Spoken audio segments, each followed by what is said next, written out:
ध्वनि। हम प्रतिदिन विभिन्न स्रोतों जैसे मनुष्य, पक्षी, पशु, घंटियाँ, मशीनों, वाहनों, टेलीविज़न, रेडियो आदि की ध्वनि सुनते हैं। ध्वनि ऊर्जा का एक रूप है जो हमारे कानों में श्रवण का संवेदन उत्पन्न करती है। कंपन करने वाली वस्तु से ध्वनि उत्पन्न होती है। जब कोई वस्तु कंपन करती है तो यह आसपास की वायु के अणुओं में विक्षोभ उत्पन्न करती है, जिससे ध्वनि तरंग उत्पन्न होती है। ऊर्जा के अन्य रूप भी होते हैं, जैसे यांत्रिक ऊर्जा, प्रकाश ऊर्जा आदि। जब आप ताली बजाते हैं तो ध्वनि उत्पन्न होती है। क्या आप अपनी ऊर्जा का उपयोग किए बिना ध्वनि उत्पन्न कर सकते हैं? ध्वनि उत्पन्न करने के लिए आपने ऊर्जा के किस रूप का उपयोग किया? इस अध्याय में हम सीखेंगे कि ध्वनि किस प्रकार उत्पन्न होती है, किसी माध्यम में यह किस प्रकार संचालित होकर हमारे कानों द्वारा संग्रहण की जाती है।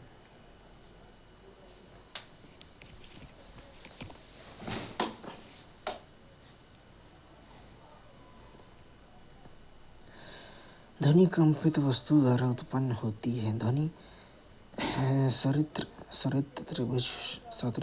त्रिभुज पर प्रहार करके अलग अलग वस्तुओं को तोड़कर, खरोंचकर, रगड़कर, फूंककर या हिलाकर उत्पन्न की जाती है। हम वस्तुओं को कंपायमान करते हैं और ध्वनि उत्पन्न करते हैं। कंपन का अर्थ होता है किसी वस्तु का तेजी से बार बार इधर उधर गति करना।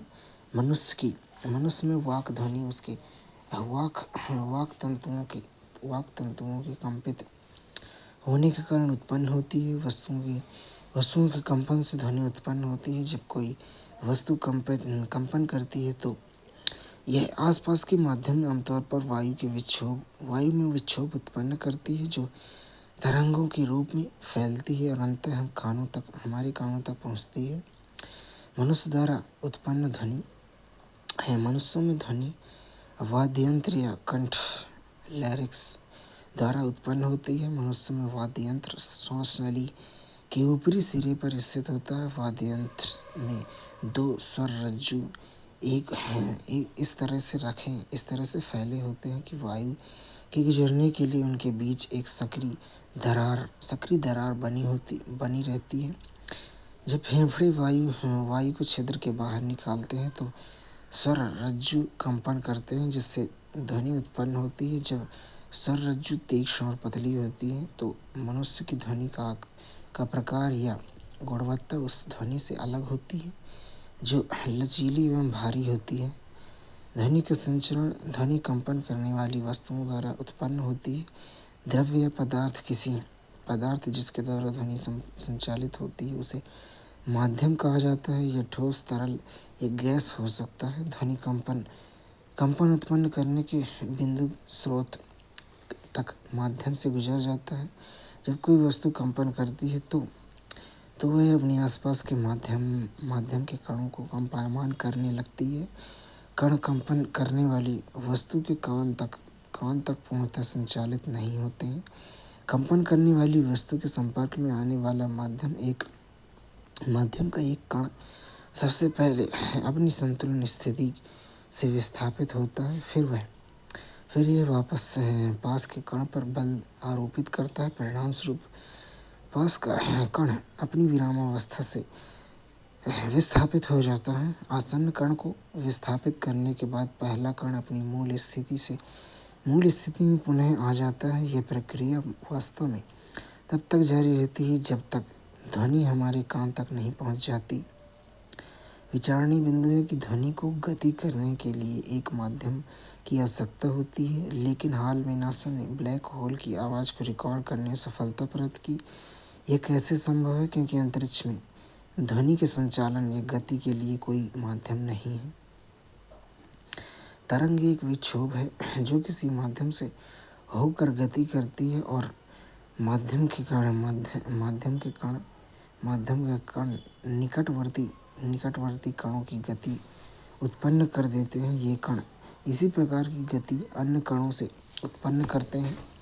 माध्यम के कण स्वयं आगे नहीं बढ़ते हैं, लेकिन विक्षोभ आगे बढ़ सकता है किसी माध्यम में। ध्वनि के संचरण के समय ठीक ऐसा ही होता है। इसलिए ध्वनि के तरंग के रूप में ध्वनि को तरंग के रूप में समझा जा सकता है। ध्वनि तरंगे माध्यम के कणों की गति तथा अभिलक्षित की जाती हैं और यांत्रिक तरंगे कहलाती हैं। वायु एक माध्यम है जिसके माध्यम से ध्वनि गति करती है। जब एक कंपन करने वाली वस्तु आगे बढ़ती है तो यह अपने सामने की वायु को धक्का देकर संपीड़ित करती है, जिससे उच्च वायु दाब का क्षेत्र बनता है। इस क्षेत्र को संपीड़न से कहा जाता है। यह संपीड़न कंपन करने वाली वस्तु से दूर जाने लगता है। जब कंपन करने वाली वस्तु पीछे की ओर चलती है तो यह कम दबाव का क्षेत्र निर्मित करती है, जिसे विरलन और कहा जाता है। जैसे वस्तु तेजी से आगे पीछे चलती है, वायु में संपीड़न और विरलन की एक श्रृंखला बनती है, जिससे ध्वनि तरंग उत्पन्न होती है। ध्वनि तरंग अनुदैर्ध्य तरंगे हैं। अनुदैर्ध्य लॉन्गिट्यूडिनल वेव्स अनुदैर्ध्य तरंगों के माध्यम से कणों जैसे वायु, पानी या ठोस पदार्थ तरंग के संचरण की दिशा में कंपन करती हैं। तरंग इसका अर्थ है कि कणों की गति तरंग की दिशा के समानांतर होती है। ध्वनि तरंगों के संबंध में वायु के कणों का विस्थापन ध्वनि की गति की दिशा के समानांतर आगे पीछे संपीड़न व विरलन होता है। संपीड़न और विरलन बारी से होता है, जिसे उच्च दाब संपीड़न, न्यून दाब विरल क्षेत्रों की एक श्रृंखला बनती है। अनुप्रस्थ तरंगे, ट्रांसवर्स वेव। अनुप्रस्थ तरंग में माध्यम के कण तरंग की गति की दिशा में लंबवत दोलन करते हैं। इससे तरंग के शिखर उच्च बिंदु और गर्त निम्न बिंदु बनते हैं। अनुप्रस्थ तरंगों के उदाहरणों में प्रकाश तरंगे शामिल हैं। प्रकाश तरंगे में विद्युत और चुंबकीय क्षेत्र प्रसार की दिशा लंबवत दोलन करते हैं। हालांकि ध्वनि तरंगे अनुदैर्ध्य होती हैं। अब माध्यमों में कुछ तरंगे, जैसे तालाब की सतह पर जल की तरंगे, अनुदैर्ध्य एवं अनुप्रस्थ दोनों विशेषताओं को प्रदर्शित कर सकती हैं। इन्हीं सतह तरंगों सरफेस वेव कहा जाता है, क्योंकि इसमें ऐसे घटक होते हैं जो तरंग गति की दिशा में समानांतर और लंबवत दोनों प्रकार की गति करते हैं। ध्वनि तरंगे विशेष रूप से जो वायु या अन्य माध्यमों से संचरित होती हैं, अनुदैर्ध्य तरंग होती है और अनुप्रस्थ गति प्रदर्शित करती है। विचारणीय बिंदु है कि मानव का कान अधिकतम 2000 हर्ट्ज की आवृत्ति तक की ध्वनि सुन सकता है। आपको क्या लगता है कि यदि हम लगातार 20,000 हर्ट्ज से अधिक आवृत्तियों के संपर्क में रहते हैं तो क्या प्रभाव पड़ेगा? ध्वनि तरंगों के अभिलक्षण। ध्वनि तरंगों के निम्नलिखित रूप में वर्णित किया जा सकता है। आवृत्ति, आयाम, वेग। आवृत्ति फ्रीक्वेंसी यह समय की गति, इकाई, दोलन या कंपन की संख्या को संदर्भित करता है। ध्वनि के संदर्भ में यह ध्वनि का तारत निर्धारित करता है। यदि हम प्रति इकाई समय में हमारे पास से गुजरने वाले संपीड़न या विरलन की संख्या की गणना कर सकें तो हमें ध्वनि तरंग की आवृत्ति प्राप्त हो जाएगी। ध्वनि आवृत्ति को मापने के लिए हर्ट्ज का उपयोग किया जाता है, जो प्रति सेकंड एक चक्र साइकिल को दर्शाता है। हेनरिक रुडोल्फ हर्ट्ज का जन्म 22 जनवरी 1857 को हैम्बर्ग जर्मनी में हुआ। उन्होंने बर्लिन विश्वविद्यालय में शिक्षा प्राप्त की थी। उन्होंने अपने प्रयोगों में जेसी मैक्सवेल के विद्युत चुम्बकीय सिद्धांतों की पुष्टि की। उन्होंने रेडियो, टेलीफोन, टेलीग्राम और यहाँ तक कि टेलीविज़न के भविष्य के विकास की नींव रखी। इन्होंने प्रकाश विद्युत प्रभाव की भी खोज की, जिसे अब अल्बर्ट आइंस्टीन ने अपनाया। आवृत्ति की SI SI इकाई आवृत्ति की SI इकाई को उसके उनके सम्मान में हर्ट्ज नाम दिया जाता है। उच्च आवृत्ति वाली ध्वनियों में एक सीटी या पक्षी की चहचहाट की तरह उच्च तारतम्य होता है। कम आवृत्ति वाली ध्वनियों में कम तारतम्य होता है, जैसे कि बादल के गरजने की आवाज़। उदाहरण, दो व्यक्तियों के बीच एक सामान्य बात की आवृत्ति लगभग 300 से 3000 हर्ट्ज तक होती है। आयाम की बात करें तो यह एक पूर्ण कंपन के दौरान एक कंपन वस्तु या तरंग पर एक बिंब द्वारा अपनी संतुलित स्थिति से स्थानांतरित अधिकतम विस्थापन या दूरी को संदर्भित करता है। ध्वनि के संदर्भ में जब यह ध्वनि की प्रबलता या तीव्रता निर्धारित करती है। ध्वनि के आयाम का मात्रक डेसिबल है। अधिक आयाम के परिणामस्वरूप तेज आवाज़ आती है, कम आयाम के परिणामस्वरूप धीमी आवाज़ आती है। ऐसे धीमी फुसफुसाहट की तुलना में तेज चिल्लाहट का आयाम अधिक होगा। वेग, ध्वनि का वेग एक ध्वनि तरंग द्वारा एक माध्यम से प्रसारित होने पर प्रति इकाई समय में तय की गई दूरी है। ध्वनि के वेग को आमतौर पर मीटर प्रति सेकंड (ms/s) में मापा जाता है। ध्वनि का वेग या गति माध्यम के आधार पर भिन्न होती है। वायु में लगभग 22 डिग्री सेल्सियस के तापमान पर यह लगभग 344 मीटर प्रति सेकंड है। उदाहरण के लिए 20 डिग्री सेल्सियस पर शुष्क वायु में ध्वनि लगभग 443 मीटर प्रति सेकंड की गति से यात्रा करती है। ध्वनि से संबंधित विभिन्न तथ्य ग्राफिक रूप से ध्वनि तरंग यह दर्शाती है कि जब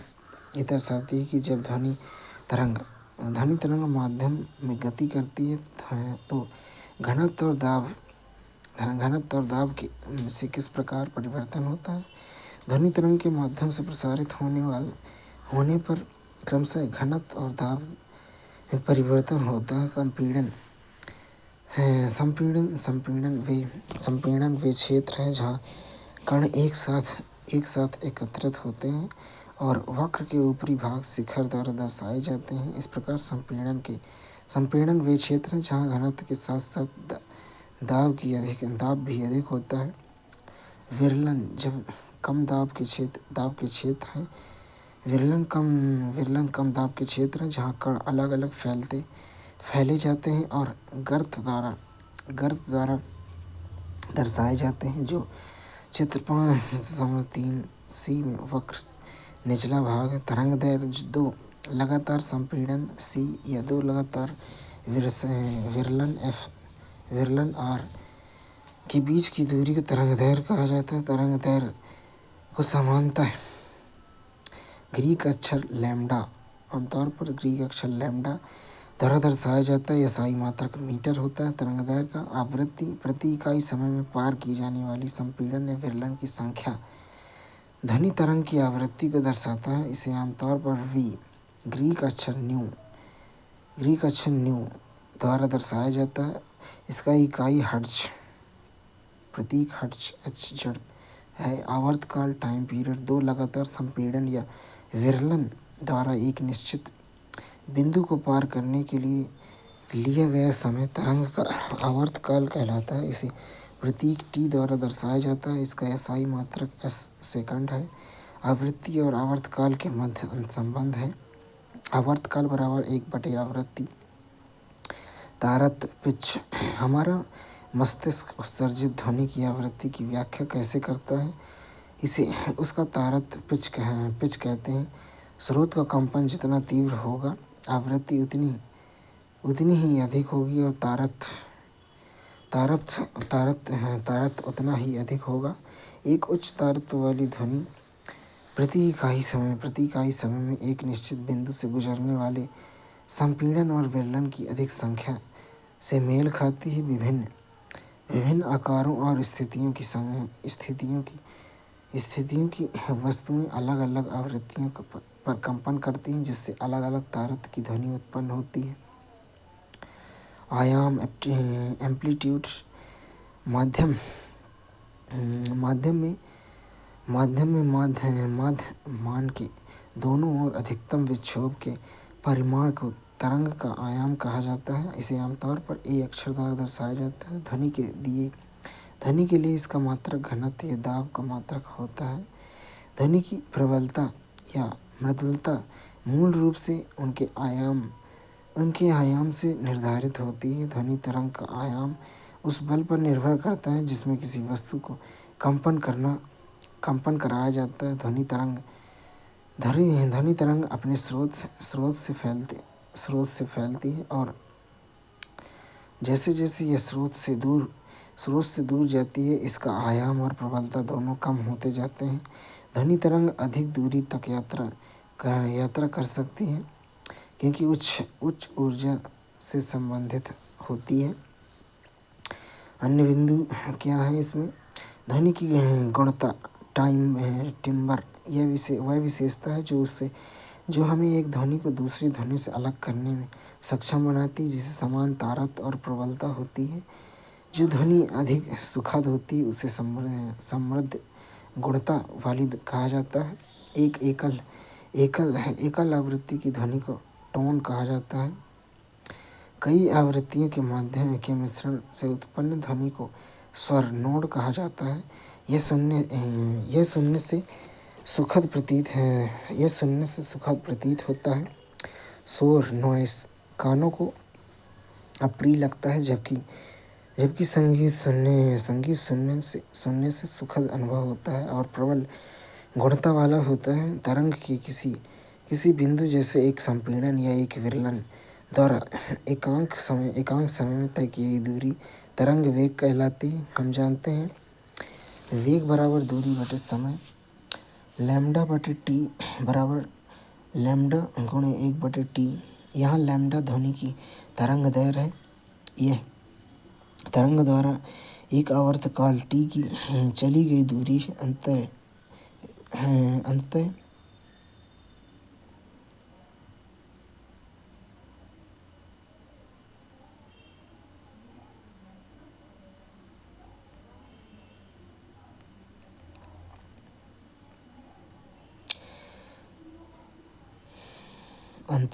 न्यू बराबर लैम्डा न्यू कोष्ठक चूंकि 1/t बराबर न्यू अथवा न्यू बराबर लैम्डा न्यू वेग बराबर तरंग दैर्घ्य गुणे आवृत्ति।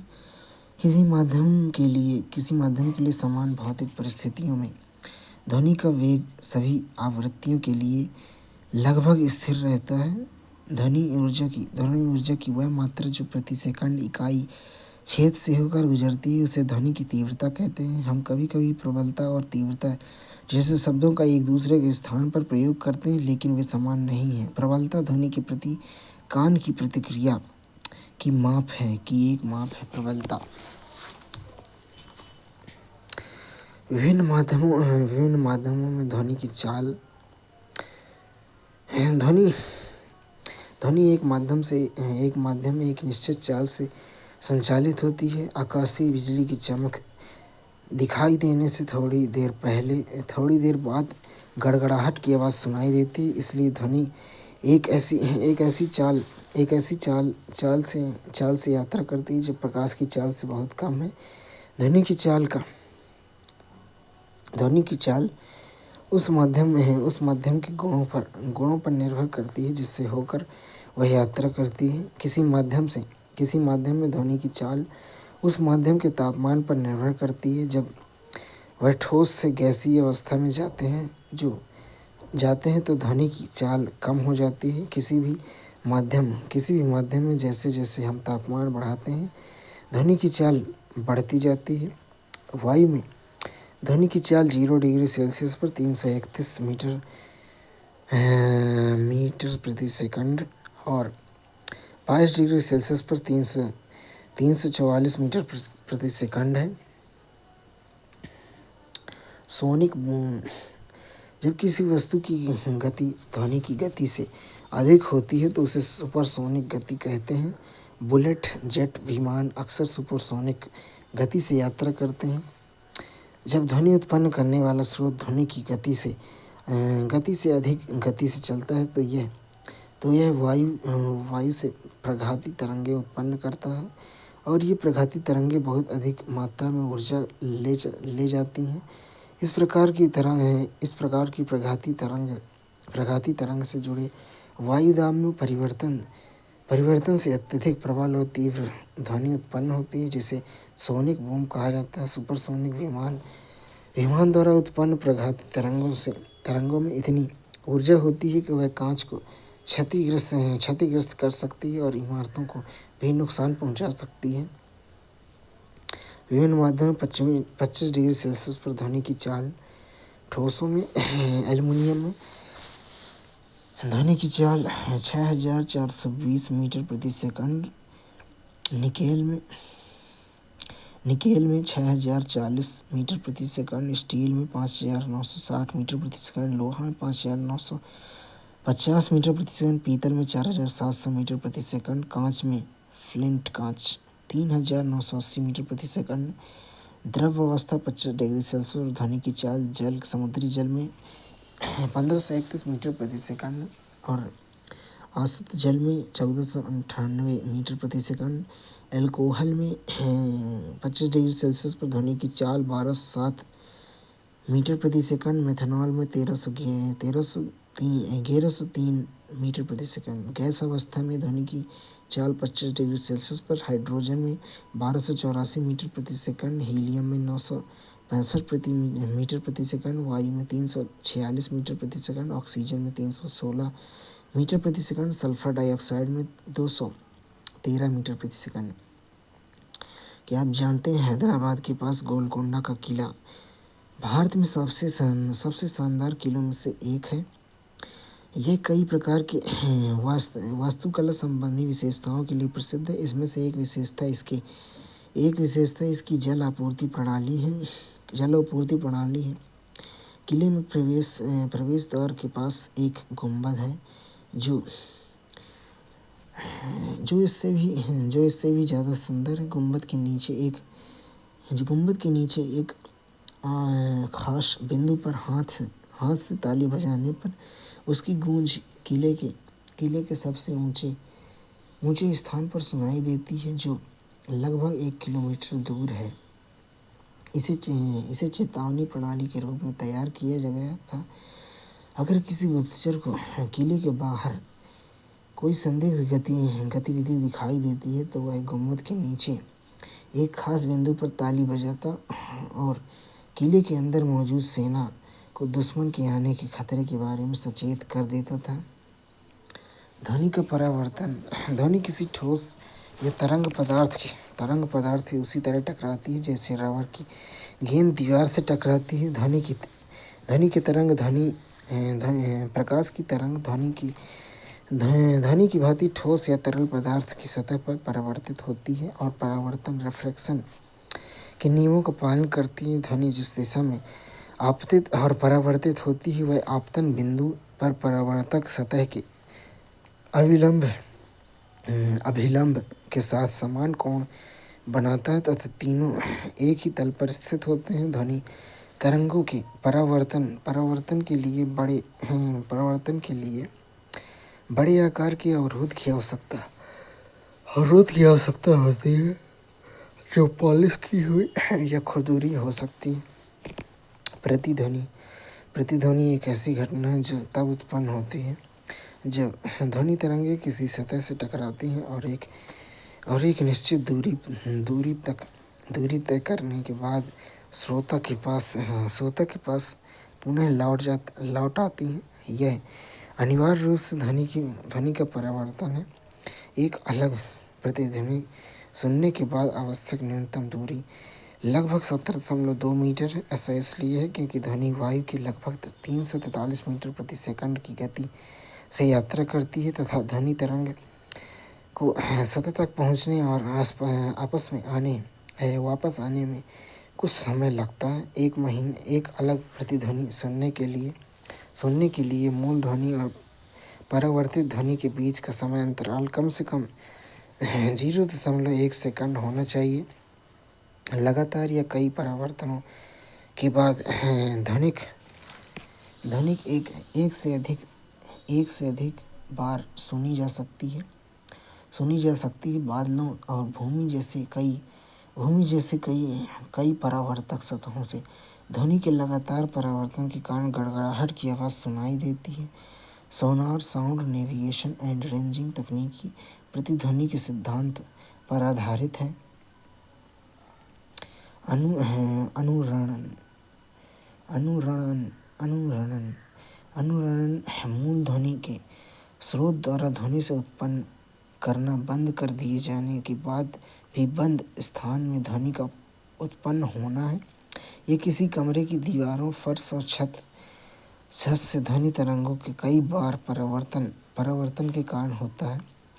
किसी बड़े हाल से उत्पन्न ध्वनि दीवारों के से बार बार परावर्तन द्वारा तब तक बनी रहेगी जब तक कि ये उस मान तक कम ना हो जाए जहाँ यह सुनाई ना दे। ध्वनि के इस तरह बने रहने के परिणाम स्वरूप होने वाला बार बार परावर्तन को अनुरणन कहते हैं।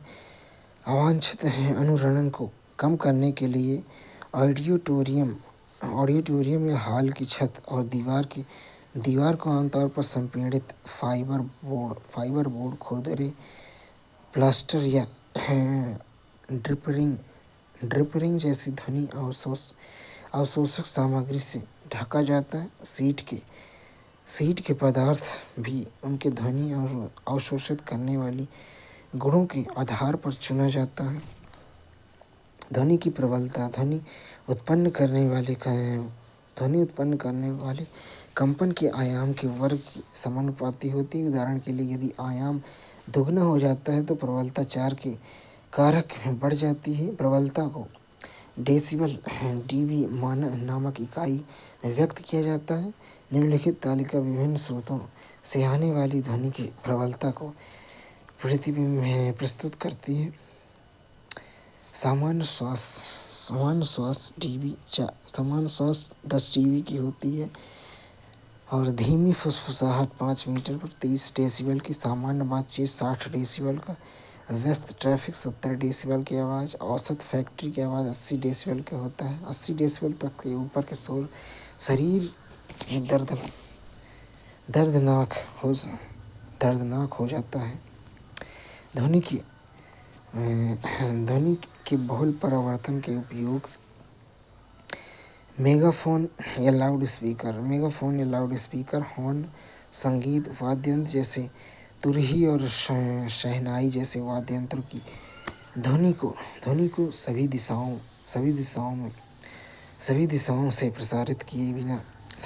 से प्रसारित किए बिना एक विशेष दिशा में भेजने के लिए डिज़ाइन किया गया है।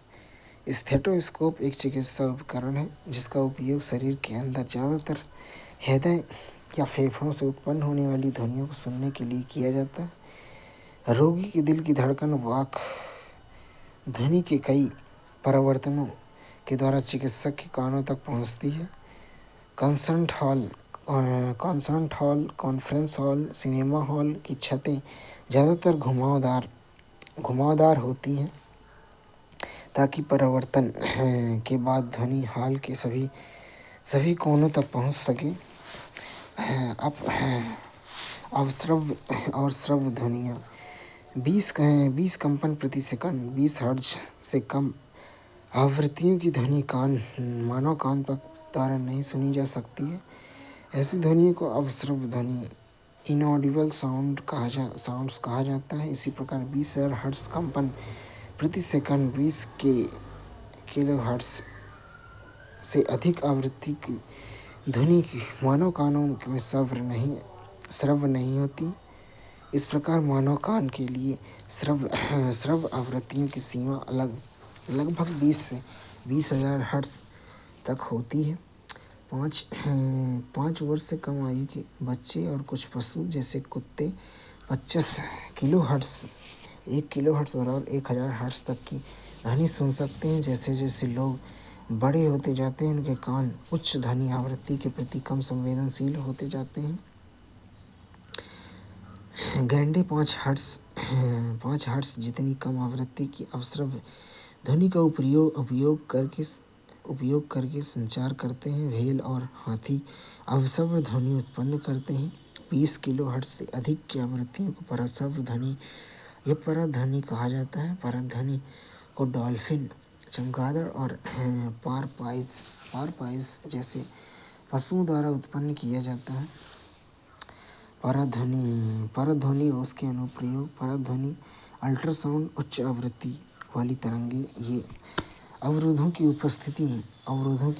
उपस्थिति में एक निश्चित पथ पर गमन कर सकती हैं। ध्वनियों परध्वनि का उपयोग उद्योगों और चिकित्सा उद्देश्यों के लिए बड़े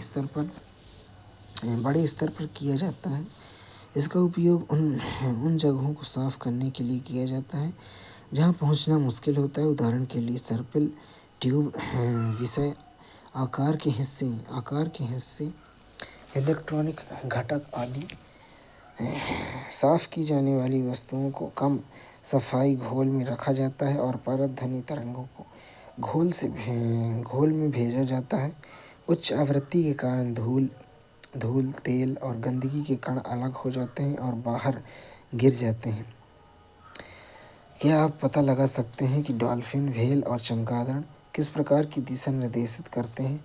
उसके पास कौन से शारीरिक अनुकूलन हैं जो जल एवं वायु में उसके मार्ग या दिशा निर्देशन और अभिविन्यास को सुविधाजनक बनाते हैं? इसका उपयोग इमारतों, पुलों, मशीनों और वैज्ञानिक उपकरणों जैसे बड़े ढांचों के निर्माण में धातु के ब्लॉकों में दरारों एवं दोषों का पता लगाने के लिए किया जा सकता है। पराध्वनिक तरंगों को धातु के ब्लॉकों से गुजरने दिया जाता है और प्रेषित तरंगों का पता लगाने के लिए डिटेक्टरों का उपयोग किया जाता है। यदि कोई छोटा सा भी दोष है तो परध्वनि वापस परिवर्तित हो जाती हैं जो दोष या दोष की उपस्थिति का संकेत देता है। परध्वनि तरंगों को हृदय के विभिन्न भागों में परिवर्तित करके हृदय की छवि बनाई जाती है। इस तरह तकनीकों को इकोकार्डियोग्राफी कहा जाता है। अल्ट्रासाउंड स्कैनर एक ऐसा उपकरण है जो मानव शरीर के आंतरिक अंगों की तस्वीर के लिए अल्ट्रासोनिक तरंगों का उपयोग करता है। ये चिकित्सक को असामान्यताओं का पता लगाने में मदद करता है, जैसे पित्ताशय में और गुर्दे में पथरी या विभिन्न अंगों में ट्यूमर। इस तकनीकी में अल्ट्रासोनिक तरंगे शरीर के ऊतकों से होकर गुजरती हैं और इस क्षेत्र से परिवर्तित होती हैं जहाँ ऊतक घनत्व में परिवर्तन होता है तथा अंगों की तस्वीर बनाने के लिए अल्ट्रासोनोग्राफी का उपयोग किया जाता है। अल्ट्रासाउंड का उपयोग गर्भावस्था के दौरान भ्रूण की जांच के लिए भी किया जाता है ताकि जन्मजात दोषों और विकास संबंधी असमानताओं का पता लगाया जा सके। अल्ट्रासाउंड का उपयोग गुर्दे में बनने वाले छोटे पत्थरों को बारीक कणों से तोड़ने के लिए किया जा सकता है। ये कण बाद में मूत्र के साथ बाहर निकल जाते हैं। सोनार का अर्थ साउंड नेविगेशन एंड रेंजिंग है। सोनार एक ऐसा उपकरण है जो जल के नीचे की वस्तुओं की दूरी, दिशा तथा गति को मापने के लिए अल्ट्रासोनिक तरंगों का उपयोग करता है। इसमें एक ट्रांसमीटर और एक डिटेक्टर होता है तथा इसे नाव या जहाज में लगाया जाता है। ट्रांसमीटर परध्वनि तरंगों को उत्पन्न और संचरण करता है। ये तरंगे जल के माध्यम से गति करती हैं और समुद्र तल पर वस्तु से टकराने के बाद पुनः परावर्तित हो जाती हैं तथा संसूचक द्वारा महसूस की जाती हैं। संसूचक ध्वनि अल्ट्रासोनिक तरंगों को विद्युत संकेतों में परिवर्तित करती हैं जिनकी उचित व्याख्या की जाती है। ध्वनि तरंगों को परिवर्तित करने वाली वस्तु की दूरी की गणना जल में ध्वनि की गति और अल्ट्रासाउंड के संचरण तथा प्राप्ति के बीच के समय अंतराल को जानकर की जा सकती है। मान लीजिए कि अल्ट्रासाउंड सिग्नल के संचरण एवं प्राप्ति के बीच का समय अंतराल t है और समुद्री जल के माध्यम से ध्वनि की गति v है। तब अल्ट्रासाउंड द्वारा तय की गई कुल दूरी 2d बराबर v गुणे t है। इस ध्वनि को इको रेंजिंग कहा जाता है। सोनार तकनीकी का उपयोग समुद्र की गहराई निर्धारित करने और जल के नीचे की पहाड़ियों, घाटियों, पनडुब्बियों, हिमखंडों, डूबे हुए जहाज़ों आदि का पता लगाने के लिए किया जाता है। ध्वनि प्रदूषण वातावरण में अत्यधिक या अवांछित ध्वनियों की उपस्थिति को ध्वनि प्रदूषण कहा जाता है। ध्वनि प्रदूषण के मुख्य कारण वाहनों की आवाज़, पटाखे फोड़ने, सर्किट विस्फोट, मशीनें, लाउडस्पीकर आदि है। टेलीविज़न और ट्रांसमीटर, रेडियो, कुछ रसोई उपकरण, डेजर्ट कूलर और एयर कंडीशनर आदि का उपयोग ध्वनि प्रदूषण को उत्पन्न करता है। ध्वनि प्रदूषण के कारण नींद की कमी, उच्च रक्तचाप, हाई ब्लड प्रेशर, चिंता और कई अन्य स्वास्थ्य संबंधी समस्याएं उत्पन्न हो सकती हैं। लगातार तेज आवाज़ सुनने की क्षमता में अस्थायी या स्थायी कमी भी हो सकती है। ध्वनि प्रदूषण को कम करने के उपाय: ध्वनि प्रदूषण को नियंत्रित करने के लिए शोर के स्रोत को नियंत्रित किया जाना चाहिए। इसके लिए विमान के इंजन, परिवहन साधनों, औद्योगिक मशीनों और घरेलू उपकरणों में साइलेंसिंग डिवाइस लगाए जाने चाहिए। सभी शोरगुल वाले कार्य अधिक जनसंख्या वाले क्षेत्र से दूर किए जाने चाहिए। शोर उत्पन्न करने वाले उद्योगों को ऐसे क्षेत्रों से दूर स्थापित किया जाना चाहिए। टीवी और म्यूजिक सिस्टम को कम आवाज़ में चलाया जाना चाहिए। सड़कों और इमारतों के आसपास पेड़ लगाए जाने चाहिए ताकि निवासियों तक पहुंचने वाली आवाज़ कम हो सके, जिससे ध्वनि प्रदूषण के हानिकारक प्रभाव को कम किया जा सके। कान के बाहरी हिस्से का आकार एक कीप जैसा होता है। यह ध्वनि इसमें प्रवेश करती है तो यह एक नली से होकर गुजरती है जिसके अंत में एक पतली फैली हुई झिल्ली होती है।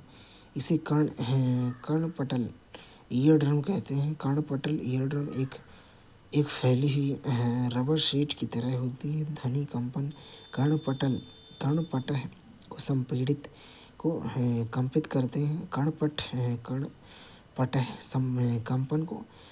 कंपन को आंतरिक कान पर भेजता है। यहाँ वे संकेत मस्तिष्क तक जाता है और इस तरह हम सुनते हैं। ध्वनि श्रवण क्षति पूर्णतः श्रवण क्षति जो दुर्लभ है, आमतौर पर जन्म से ही होती है। आंशिक दिव्यांगता आमतौर पर किसी बीमारी, चोट या उम्र का परिणाम होती है। श्रवण बाधित व्यक्तियों की विशेष देखभाल की आवश्यकता होती है। सांकेतिक भाषा सीखने से ऐसे बच्चे प्रभावी ढंग से संवाद कर सकते हैं, चूँकि भाषा सुनने में प्रत्यक्ष परिणाम के रूप में विकसित होती है। इसलिए श्रवण बाधित बच्चे में दोषपूर्ण भाषा भी हो सकती है। मानव बाधित व्यक्तियों के लिए तकनीकी उपकरणों ने ऐसे व्यक्तियों के लिए अपने जीवन की गुणवत्ता में सुधार करना संभव बना दिया।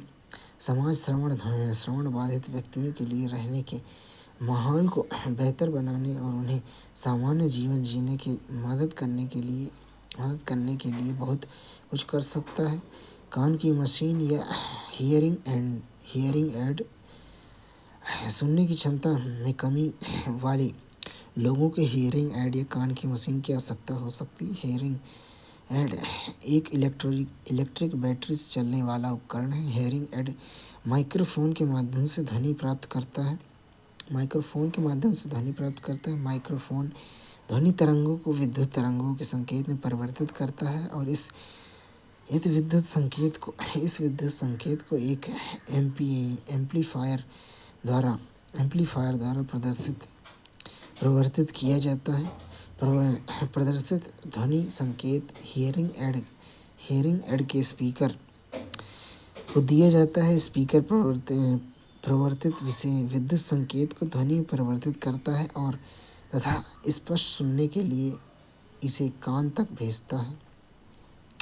निष्कर्ष रूप में कहें तो हमारे आसपास के वातावरण की प्रकृति को समझने के लिए ध्वनि की आवश्यकता ध्वनि का अध्ययन महत्वपूर्ण है। ध्वनि तरंगे जटिलताएं, उसका प्रसार और उसकी चाल को प्रभावित करने वाले कारक ध्वनि को समझने के लिए महत्वपूर्ण है। ध्वनि की विशेषताएं जैसे आवृत्ति, आयाम, तरंगदैर्घ्य आदि यह निर्धारित करने के लिए महत्वपूर्ण भूमिका निभाते हैं कि हम विभिन्न ध्वनि को किस प्रकार से समझते हैं। संचार प्रणालियों से लेकर अल्ट्रासाउंड जैसे चिकित्सा इमेजिंग तकनीकों तक ध्वनि तरंगों का सारे दैनिक जीवन में व्यापक अनुप्रयोग होता है। ध्वनि के सिद्धांतों को समझना न केवल वैज्ञानिक और इंजीनियरों के लिए बल्कि कलाकारों और संगीतकारों और ध्वनि की रुचि रखने वाले किसी भी व्यक्ति के लिए भी आवश्यक है। महत्वपूर्ण शब्दावली की बात करें तो आयाम तरंग की विरामावस्था से विस्थापन की सीमा या परिणाम को आयाम कहा जाता है। आवृत्ति 1 सेकंड में होने वाले तरंग के दोलन या चक्रों की संख्या।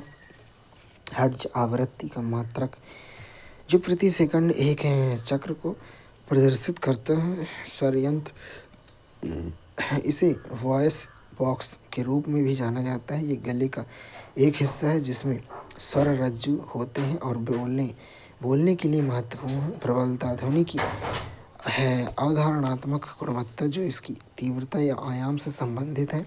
शोर कोई भी अवांछित या विघटनकारी ध्वनि जो किसी संकेत के संचार में बाधा उत्पन्न करती है। दोलन मध्यम बिंदु के दोनों ओर एक दोहरी गति या कंपन।